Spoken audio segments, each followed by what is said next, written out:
آپ کو لگتا ہے پھر امید جاگی ہے کہ وہ دور وہیں سے پھر سے شروع ہو سکے؟ امریکی صدر اور وزیر اعظم عمران خان کے درمیان جو بات چیت ہوئی تھی خاص طور پر مثبت پیش رفت کی جانب جاتا ہوا یہ معاملہ نظر آ رہا ہے؟ دیکھیے، جو قیدیوں کی جو رہائی تھی میرا خیال ہے کہ یہ ایک بہت بڑا مائل سٹون ہے، اور قیدیوں کی رہائی کے بعد پریزیڈنٹ ٹرمپ نے عمران خان کا بھی شکریہ ادا کیا، کیونکہ پاکستان کا بھی اس میں تھوڑا سا رول تھا۔ اگرچہ امریکنز اور طالبان آپس میں بات چیت کرتے رہے تھے قیدیوں کے حوالے سے، اور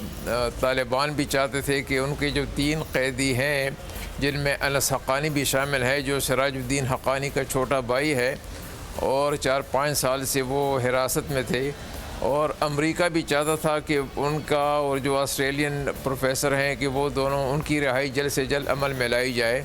تو اس سے ایک تو ذرا اعتماد کی فضا قائم ہو گئی ہے، دوسری بات یہ ہے کہ ایک بالکل نیا ایلیمنٹ انٹروڈیوس ہو گیا ہے، اور اب راہ ہموار ہو گئی ہے انٹرا افغان ڈائلاگ کے لیے، جو کہ پہلے طالبان بضد تھے کہ ہم افغان حکومت سے براہ راست کوئی بات نہیں کریں گے، لیکن اب لگتا یہ ہے کہ قیدیوں کے تبادلے کے بعد 2 چیزیں شاید ہو جائیں۔ ایک جو امریکہ اور طالبان کے درمیان جو پروسیس تھا جو کہ ٹوٹ گیا تھا، پریزیڈنٹ ٹرمپ نے اس پروسیس کو ختم کر دیا تھا، ہو سکتا ہے کہ اب وہ دوبارہ شروع ہو جائے۔ اور دوسری بات یہ ہے کہ اشرف غنی کی حکومت اور طالبان کے درمیان براہ راست مذاکرات کا امکان زیادہ ہو گیا ہے۔ تو یہ دونوں باتیں امن کے حوالے سے اور ریکنسیلیشن کے حوالے سے یہ دونوں باتیں بہت خوشائن ہیں۔ اچھا، اس وقت امریکہ اور پاکستان کو اس وقت جو ہے وہ ضرورت ہے افغانستان کے حوالے سے، تو افغانستان میں ہم طالبان مذاکرات کے حوالے سے، تو پاکستان اس صورتحال میں امریکہ سے کیا حاصل کر سکتا ہے؟ دیکھیے، پاکستان تو ان سے کہتا رہا ہے کہ کشمیر کے معاملے پہ آپ ہندوستان پہ دباؤ ڈالیں کہ وہ مذاکرات کے لیے تیار ہو جائے، اور جو کارروائی انہوں نے کی ہے اس پہ وہ نظر ثانی کرے۔ میرے خیال میں یہ کہ ایسا ہو جائے، کیونکہ بی جے پی کی حکومت نے سب کچھ داؤ پہ لگایا تھا۔ انہوں نے الیکشن کیمپین میں یہ کہا تھا، ان کے مینیفیسٹو میں یہ بات تھی کہ اگر وہ دوبارہ برسر اقتدار آ گئے اور ان کو لوک سبھا میں اکثریت حاصل ہو گئی تو وہ آرٹیکل 370 کو ختم کر لیں لیا، کیونکہ لوک سبھا میں اب ان کی بڑی واضح اکثریت آئی ہے اور کانگریس کو بڑی زبردست شکست ہوئی ہے۔ تو اس سب کے بعد اب صرف پریزیڈنٹ ٹرمپ کی میڈیشن کے نتیجے میں اگر ہندوستان اپنی پالیسی چینج کرے، اس کا کوئی امکان ہمیں نظر نہیں آتا۔ بہرحال پاکستان کا یہی مطالبہ ہے کہ امریکہ کوشش کرتا رہے، دباؤ ڈالتا رہے، تاکہ ہندوستان جو ہے وہ جو اٹانومی کی پروویژن ہیں ان کو دوبارہ ریسٹور کر سکیں۔ دوسری بات یہ ہے کہ پاکستان یہ بھی چاہتا ہے کہ جلد سے جلد افغانستان میں امن قائم ہو، تاکہ جو سی پیک کا منصوبہ ہے، 1 بیلٹ 1 روڈ کا چائنا کا جو منصوبہ ہے کہ وہ کامیاب ہو جائے، کیونکہ اس کے نتیجے میں پاکستان میں کوئی $50 بلین کی انویسٹمنٹ آ رہی ہے۔ تو اگر افغانستان میں امن نہیں ہوگا تو یہ سارا منصوبہ جو ہے سنٹرل ایشیا کے حوالے سے اور مغربی ایشیا کے حوالے سے یہ تکمیل تک نہیں پہنچ سکے گا۔ صحیح۔ اس لیے پاکستان یہ چاہتا ہے کہ جلد سے جلد امریکہ اپنے اہداف کا تعین کرے، کیونکہ امریکہ کی جو گولز ہیں، جو مقاصد ہیں، وہ واضح نہیں ہیں۔ کیونکہ ابھی کچھ دنوں پہلے، کوئی 7-8 دن پہلے امریکی جرنیل نے، فوجی جرنیل نے یہ بات کہی تھی کہ ہم افغانستان میں کئی سال تک اپنی فوجی پریزنس رکھنا چاہتے ہیں۔ اس بیان پہ بڑا سخت رد عمل آیا طالبان کا کہ ایک طرف تو آپ بات چیت کر رہے ہیں اور آپ یہ کہتے ہیں کہ ہم نکلنے کے لیے تیار ہیں اگر ایگریمنٹ ہو جائے، دوسری طرف آپ کہتے ہیں کہ ہم کئی سال تک مزید رہنے کا ارادہ رکھتے ہیں۔ تو امریکہ کے جو اغراض و مقاصد ہیں وہ واضح نہیں ہیں کہ وہ کن شرائط میں، کتنی مدت میں ساری کی ساری فوج افغانستان سے نکال لیں گے۔ اور یہی طالبان کا سب سے بڑا، سب سے اول اور سب سے آخر مطالبہ ہے کہ امن اس وقت قائم ہوگا، انسرجنسی اس وقت ختم ہوگی جب افغانستان سے غیر ملکی فوجوں کا مکمل انخلاء ہوگا۔ اب پاکستان کا یہ کام ہے کہ وہ امریکہ پہ دباؤ ڈالے کہ وہ اپنی پالیسی کا اعلان کر لے تاکہ لوگوں کو اعتماد آ جائے کہ اگر ایگریمنٹ ہونا ہے تو اس بنیاد پر ہوگا کہ ایک معینہ وقت کے اندر، وہ 6 مہینے ہو، سال ہو، جو بھی ہو، ایک معینہ وقت کے اندر افغانستان سے نیٹو اور امریکن افواج کلیتاً بالکل نکل جائیں گی، تب جا کے انٹرا افغان ڈائیلاگ کے لیے راہ ہموار ہوگا۔ رستم شاہ محمد صاحب، افغانستان کا جو امن ہے وہ نہ صرف پاکستان بلکہ ایران ہے، چین ہے، رشیا ہے، ان سب کے لیے، خود امریکہ کے لیے وہ بڑا اہم ہے۔ حالیہ آرمی چیف نے دورہ ایران کیا اور اس کے بعد اسٹریٹجک ملاقات بھی ہوئی ہے، اور وہاں پر عسکری قیادت سے ان کی ملاقات ہوئی اور خاطر خواہ ایک بہتر طور پر ماحول بھی لگ رہا تھا۔ اس سارے عمل کو افغانستان کے اندر اور طالبان سے مذاکرات کے حوالے سے آپ کیا دیکھ رہے ہیں؟ کس طرح سے یہ مددگار ثابت ہو سکتا ہے؟ دیکھیے، چین، روس اور ایران اب تینوں ممالک طالبان سے رسمی وہ کانٹیکٹ بڑھا رہے ہیں، اور اس کی ایک ہی وجہ ہے۔ وجہ اس کی یہ ہے کہ چین، روس اور ایران یہ سمجھتے ہیں کہ جس حکومت میں طالبان نہیں ہوں گے وہ حکومت داعش کا مقابلہ نہیں کر سکتی، اور داعش چین کے لیے بھی خطرہ ہے، روس کے لیے بھی خطرہ ہے، اور ایران کے لیے بھی خطرہ ہے۔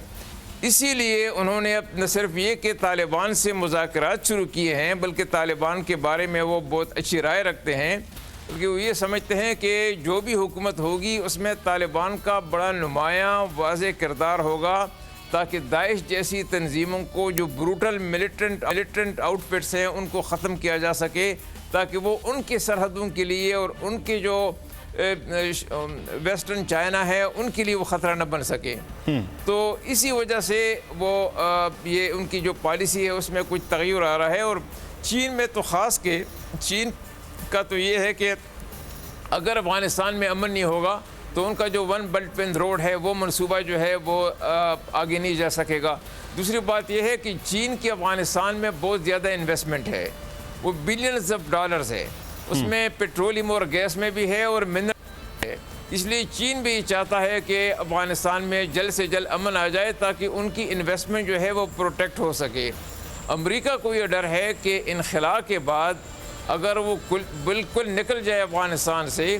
تو چین اس علاقے میں، افغانستان میں اور اس علاقے میں ایک ڈومیننٹ پولیٹیکل، ملٹری اور اکنامک پاور بن کے ابھرے گا۔ لیکن یہ تو آخر کار ہونا ہے، ایک دن نہیں تو کل ہوگا، کل نہیں تو پرسوں ہوگا۔ تو امریکہ کو اب یہ تلخ حقیقت مان لینی چاہیے کہ چین ایک بڑا امپورٹنٹ پری ایمننٹ اکنامک، پولیٹیکل اور ملٹری پاور بن کے ابھر رہا ہے، اور سارے خطے میں جو ہے ان کا ایک رول ہوگا، امن کے حوالے سے بھی، اکنامک ڈیولپمنٹ کے حوالے سے بھی ایک رول ہوگا۔ اس لیے میں سمجھتا ہوں کہ چین کے جو کریڈینشل ہیں امن کے حوالے سے، طالبان اس کو بڑی قدر کی نگاہ سے دیکھتے ہیں، اور وہ یہ سمجھتے ہیں کہ چین اب بھی میڈیشن رول میں چین کو اب آنا چاہیے، پاکستان کے ساتھ ساتھ چین کو بھی اب جو میڈیشن کا رول ہے وہ دینا چاہیے، تاکہ وہ امریکہ کیونکہ بالکل یہ جو بڑے خطے کے ممالک رول اتنا ہی اہم ہے، اس رول کو امریکہ کو بھی اب تسلیم کرنا چاہیے۔ بہرحال افغانستان کے امن کے حوالے سے امریکہ کے لیے بھی یہ سب سے اہم ہے۔ بہت شکریہ رستم شاہ محمد صاحب ہمارے ساتھ موجود ہے، سابق سفارتکار۔ اور اب آگے بڑھیں گے، اور معاملہ ایک بڑا پیچیدہ، بہت ہی خوفناک ہے، اور وہ ہے حیدرآباد کے قریب کوٹری صنعتی زون کے حوالے سے 4 بڑی فیکٹریاں بند ہوئی ہیں، 8000 مزدور بے روزگار ہو گئے۔ صورتحال کیا ہے؟ بیورو ہیڈ حیدرآباد اس وقت عرفان ارائیں ہمارے ساتھ موجود ہیں۔ عرفان، کیا معاملہ ہے کہ فیکٹریاں بند ہوئیں اور مزدور کس حال میں اب؟ جی، ملک میں حکومتی معاشی پالیسی کے باعث جہاں صنعتیں بحران کا شکار ہیں، وہیں ڈالر کی بڑھتی ہوئی قیمت کی وجہ سے بھی بے روزگاری میں دن بدن اضافہ ہو رہا ہے۔ صنعتیں جس طریقے سے بند ہو رہی ہیں اسی طریقے سے بے روزگار ہونے والے افراد بھی پریشان ہیں۔ اس وقت ہم موجود ہیں کوٹری انڈسٹری میں، ہمارے ساتھ موجود ہیں سابق چیئرمین کاٹی آصف میمن صاحب۔ آپ بتائیے گا کہ اس وقت جو معاشی پالیسی ہے اس کی کیا صورتحال ہے اور لوگوں کی بے روزگاری کی شرح کتنی ہے؟ جی، اس وقت معاشی پالیسی کی صورتحال تو خاطر خواہ بہت خراب ہے، جس طرح آپ نے ذکر کیا ڈالر کی بڑھتی ہوئی صورتحال، ڈالر کافی ٹائم سے جو ہے بڑھ چکا ہے اور یہ ایکسپیکٹ کیا جا رہا تھا کہ امیجیٹلی جس طرح اس کو بڑھایا ہے اسی طریقے سے اس کو تھوڑا تھوڑا گریجولی کر کے نیچے لے کر آئیں گے، اور یہ پچھلے کوئی 10-15 دن میں تھوڑا سا نیچے آیا ہے، لیکن اس وقت جو ڈالر کی صورتحال ہے اور شرح سود کی جو صورتحال ہے اس کی وجہ سے انڈسٹریز خاطر خواہ مسائل کا شکار ہیں۔ اس سے یہ مسائل ہیں کہ ڈالر کے بڑھنے کی وجہ سے صرف وہ چیزیں مہنگی نہیں ہوتی جو امپورٹ ہو رہی ہوتی ہیں، وہ چیزیں بھی مہنگی ہو جاتی ہیں۔ بیٹری کی صنعت سے آپ وابستہ ہیں تو اس وقت حیدرآباد کی صورتحال یہ ہے کہ صنعتی مزدور جو ہیں وہ بے روزگار بیٹھے ہوئے ہیں، 4 بڑی فیکٹریاں بند ہو گئی۔ بہت شکریہ عرفان ارائیں، بیورو ہیڈ حیدرآباد، ہمیں تفصیلات سے آگاہ کر دیں۔ ہمیں ایک بریک لینا ہے، بریک کے بعد واپس آئیں گے۔ 110 روز گزر چکے ہیں کشمیر کی صورتحال پر، اور صدر آزاد کشمیر سردار مسعود احمد صاحب ہمارے ساتھ ہوں گے، ان پر بات کریں گے۔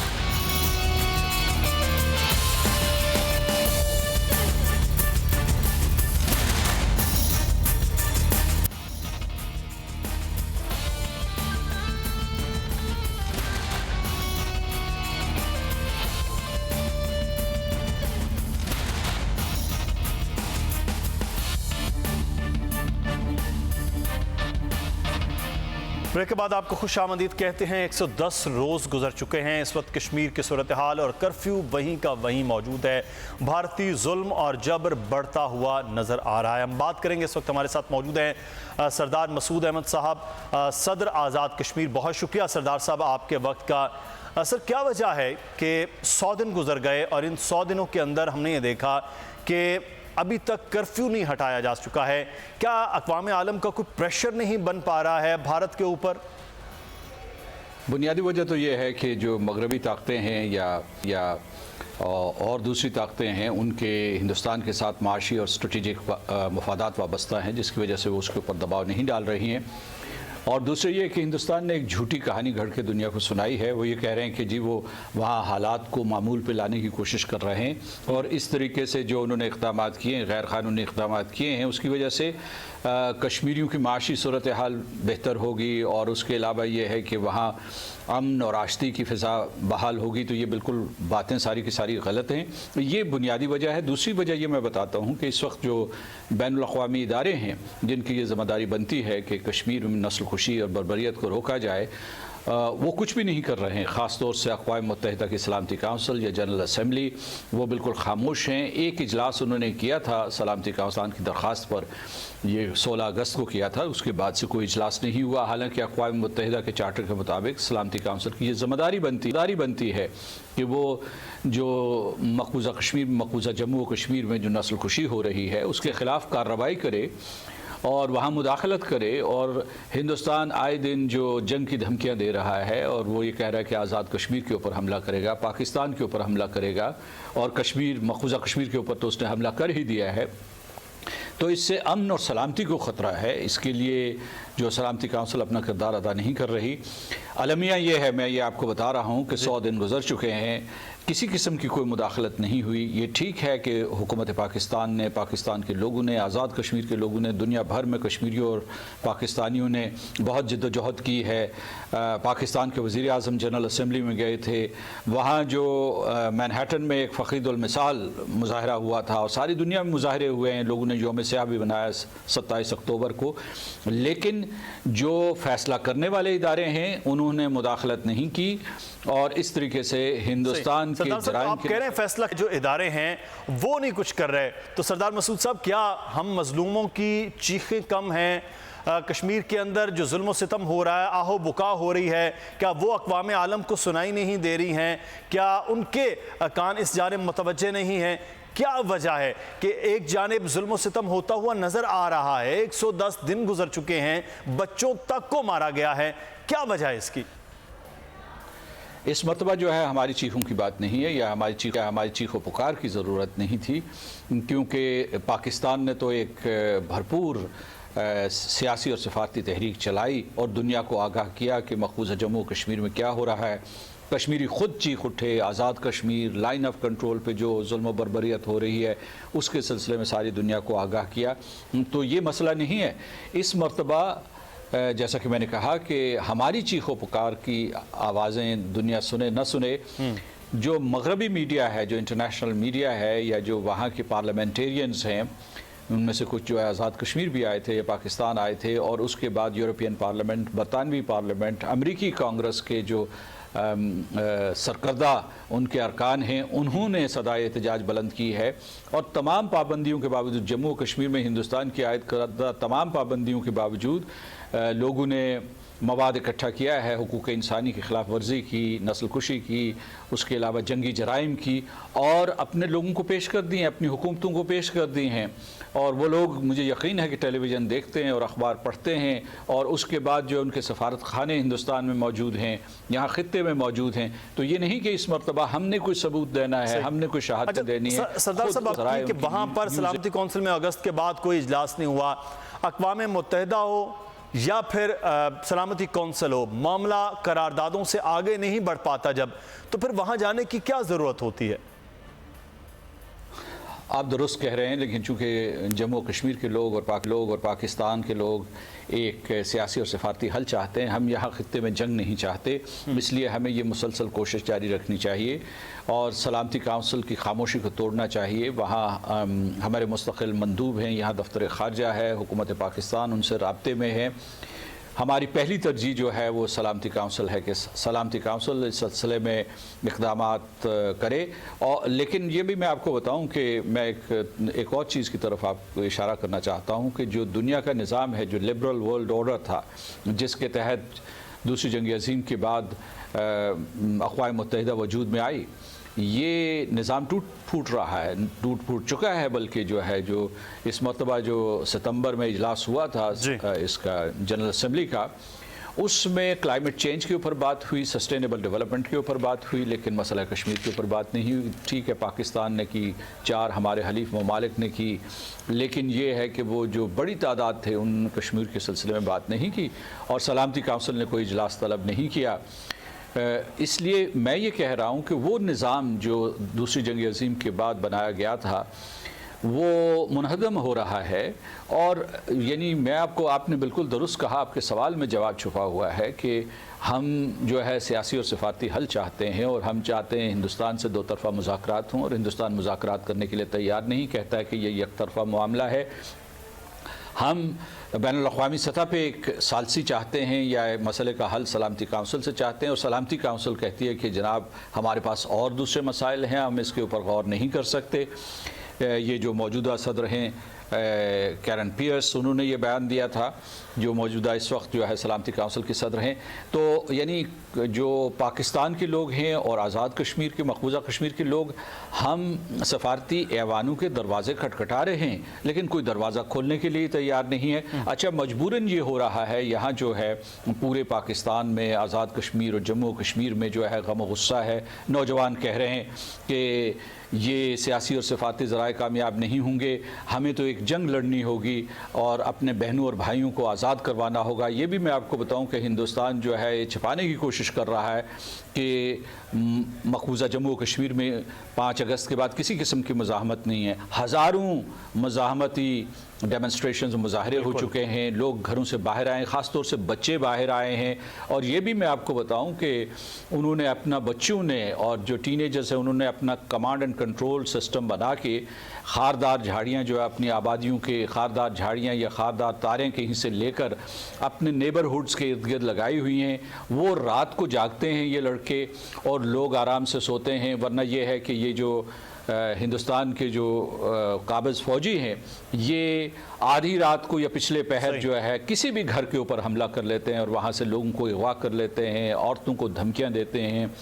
ان کو بے حرمتی کی دھمکیاں دیتی ہیں، کہتے ہیں کہ اٹھا کے لے جائیں گے۔ تو وہاں خوف و ہراس کی اتنی فضا ہے کہ لوگ بعض بستیوں میں خود دفاع کر رہے ہیں، لیکن وہ کتنا ایک دفاع کر سکتے ہیں؟ وہاں 70 سال کے لیے اپنے کام کے لیے وہ کر رہے ہیں، اپنے بچوں کے، اپنے خواتین کے لیے۔ سردار صاحب، میں آخر میں آپ سے یہ جاننا چاہوں گا، بحیثیت صدر آزاد کشمیر، بحیثیت کشمیری، آپ پاکستانی عوام، پاکستانی حکومت کی سفارتی کوششوں سے کتنا مطمئن ہیں؟ 5 اگست کے بعد پاکستان نے جس کنوکشن کے ساتھ، جس مضبوط آواز میں کشمیریوں کے ساتھ اظہار یکجہتی کیا ہے، اس کے لیے میں